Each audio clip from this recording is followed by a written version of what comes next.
This is the Sky News Weekly Business Roundup. I'm Naomi Kerbel, bringing you the big business stories from the past 7 days. BP shares slump as a federal judge rules the oil group is grossly negligent over the Gulf of Mexico disaster. Euro shock, the single currency slides after a surprise move by the European Central Bank. And Ukraine peace dividend, shares jump on hopes Moscow and Kiev can put an end to the bloody conflict.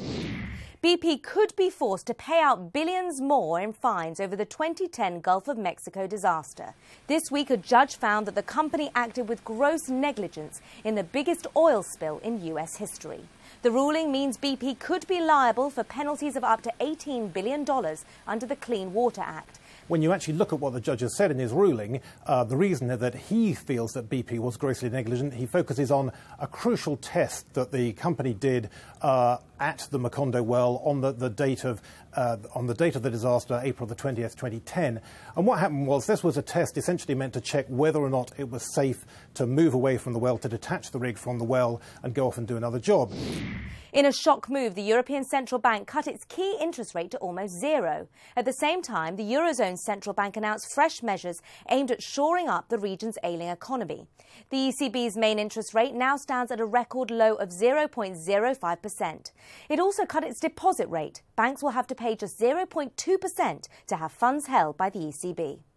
Other than the fact that the Eurozone is still slowing down, inflation still surprising down on the downside, and probably the least controversial measure was cut rates again. And although they didn't really say it, one of the objectives is to keep the euro on a weakening trend. The bloody conflict in eastern Ukraine continued this week with reports of heavy artillery fire, even as the ceasefire was set to start. Shares in the Moscow Stock Exchange, the MICEX, leapt on the hope of an ending. And meanwhile, a world away, the threat of more sanctions against Russia was at the heart of the NATO summit in Cardiff. But those Ukrainians gathered in London for a business summit were keen to emphasise that the country is still an attractive investment. Obviously, one has to remember that Ukraine is a large country. And whilst, obviously, there are problems in the east, there is still a vast expanse of country which is not affected by military action. And indeed, life continues as usual. That's almost all we've got time for. But before I go, my favourite story of the week. The future is floral once more. The fickle world of fashion that once snubbed the feminine and floaty designs of Laura Ashley is looking kindly on the retailer once more. The 61-year-old company has struggled in recent years, but saw a 15% rise in pre-tax profits for the half year to July.